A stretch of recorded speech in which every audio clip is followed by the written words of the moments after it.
Vamos começar a falar sobre o problema. Queria saber primeiro a sua opinião sobre esse negócio do flagrante. Houve flagrante, não houve flagrante? Falta estabelecer aí no Código de Processo Penal o prazo do flagrante. Como é que é isso? Porque normalmente fala o seguinte, fulano matou o outro e foi se apresentar 24 horas depois para evitar o flagrante. Quer dizer que isso não é um dogma do direito, não é uma norma, não tem flagrante depois de X horas, é isso?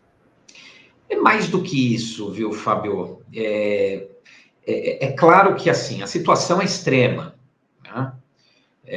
A situação é extrema, é grave, o deputado testa os limites até o máximo que ele pode da ordem jurídica, da ordem democrática, da sua própria imunidade parlamentar como deputado. Aliás, esse é um outro tema, até onde vai essa imunidade?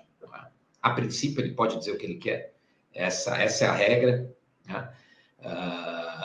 Quem teria que tomar uma providência é a Câmara, por falta de decoro. Um deputado desse tem que ser cassado. Se isso não é falta de decoro, o que seria? Mas o Supremo sabe que se for esperar a Câmara agir, nada acontece, e aí ele acabou forçando a porta, né?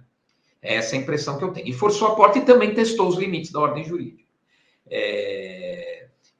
Nós precisamos defender o Supremo, estamos todos do lado do Supremo e dos 11 ministros do Supremo, estamos do lado da democracia, mas o nosso compromisso é com a ordem jurídica. A gente não pode transigir pela excepcionalidade do caso, porque sempre alguém vai ter uma excepcionalidade para alegar e, em nome dessa excepcionalidade, restringir os direitos daquele que você não gosta, né? Então, essa história a gente já conhece, não é? E passamos os últimos anos criticando, né? Então, eu acho que nosso compromisso é com a ordem jurídica, com a legalidade. Pode haver hiato de legalidade. E qual é o problema aqui, né? Primeiro, eu estou lendo aqui até alguns comentários. Crime continuado. Crime continuado não permite flagrante. O que permite flagrante é crime permanente. O que é um crime permanente? É como o sequestro, por exemplo. São crimes em que ele está sendo cometido ininterruptamente. O crime continuado, ele é uma sucessão de pequenos crimes instantâneos. É diferente. Mas isso é uma filigrana. Bom, mas o direito trabalha com essas hipóteses e com esse racional, né? Crime continuado não permite o flagrante só porque ele é continuado. Mas o problema, me parece pior aqui, Fábio, que é o seguinte: não existe flagrante por ordem judicial, isso é uma invenção do Supremo. Não existe isso. Existem alguns tipos de prisão. Existe a prisão preventiva e a temporária, que é decretada por ordem de um juiz, de um ministro, pelo Poder Judiciário, uma decisão escrita e fundamentada. E existe a prisão em flagrante. O que é a prisão em flagrante? A prisão em flagrante é o seguinte: o sujeito é flagrado cometendo um crime. Nesse momento, qualquer um do povo pode prendê-lo. Então, a primeira coisa que chama atenção é o seguinte: prisão em flagrante não precisa de ordem de prisão. Por que uma decisão? Por que não foram lá e prenderam ele em flagrante? Poderia ficar, nesse caso, a prisão provisória, a prisão preventiva, para cessar a ação delituosa dele, Taufik? Poderia, se ele não fosse deputado. Porque a Constituição da República fala em flagrante delito. Só permite que um parlamentar seja preso no exercício das funções em flagrante delito. Ele não pode ser preso nem por prisão preventiva, nem por prisão temporária. Esse é o pulo do gato. Se não houvesse essa proibição, ninguém estaria discutindo isso, porque o Supremo teria decretado uma preventiva.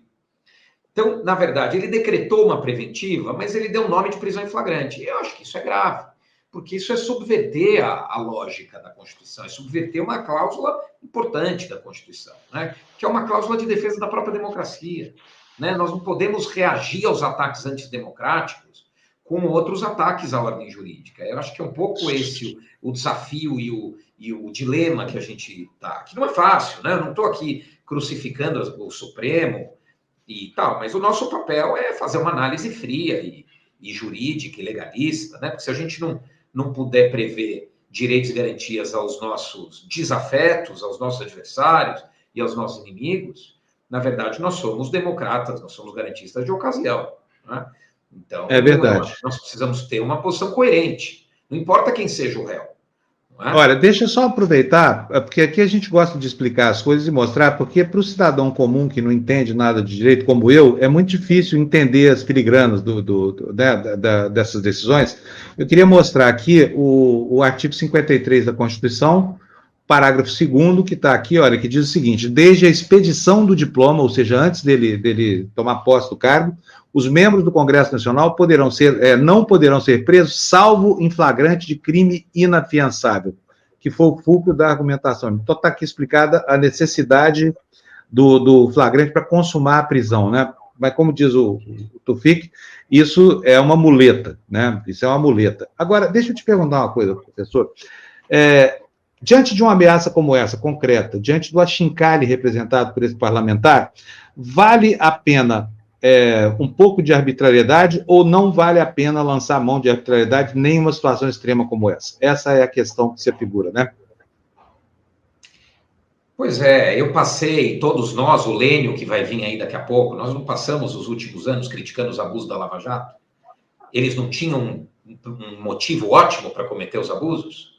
Que era para acabar com a corrupção, refundar a República, e a maioria do país não foi atrás deles? Né? Se é para um bem maior, podemos, os fins justificam os meios, e agora a gente vai mudar o discurso, porque sentou do outro lado do banco dos réus alguém que eu não gosto, alguém que eu repugno, e eu repudio, não é? Participei já de um debate com esse deputado sobre audiência de custódia na Câmara. É o que há de pior na nossa política, é o que há de pior na sociedade brasileira, não é? Mas possuidor de direitos e garantias como absolutamente todos nós. Ou então a gente rompe com o pacto democrático, não é? E constitucional. Eu acho que a gente precisa de um pouco de sobriedade, sabe, Fábio? Eu realmente acho que é difícil manter a sobriedade e a lucidez no momento como esse que a gente vive. Mas esse é o desafio e infelizmente, a democracia exige isso de nós, não é? Eu acho que existem formas, é claro, a Câmara precisa... a parte boa disso é que a Câmara vai ouvir um recado, né, dizendo, olha, ou você começa a tomar providência interna quando isso acontece, ou a gente não vai mais tolerar. Então, esse é o recado, digamos, político, institucional, que vem para o bem. Porque o correto é a cassação por perda de decoro, falta de decoro. Não tem a menor dúvida, isso assim, isso é matemático, entendeu? A falta de decoro está prevista na Constituição. É o deputado, é o parlamentar que abusa das suas prerrogativas. Ele abusa da prerrogativa dele de falar o que ele quer. Ele sabe que ele tem imunidade, não é? Pelas palavras e votos. Né? É uma questão que o Supremo também vai ter que enfrentar. Né? Onde vai? Aliás, exatamente. Por causa disso, ele não se cumpriu a profecia que ele fez ontem. A Câmara vai revogar a prisão. Não revogou e a gente não sabe exatamente o que vai acontecer, porque vai depender da vontade manifesta de cada parlamentar deste país. Não é só a decisão da mesa. Ninguém vai poder ficar escondido por trás dessa decisão aqui.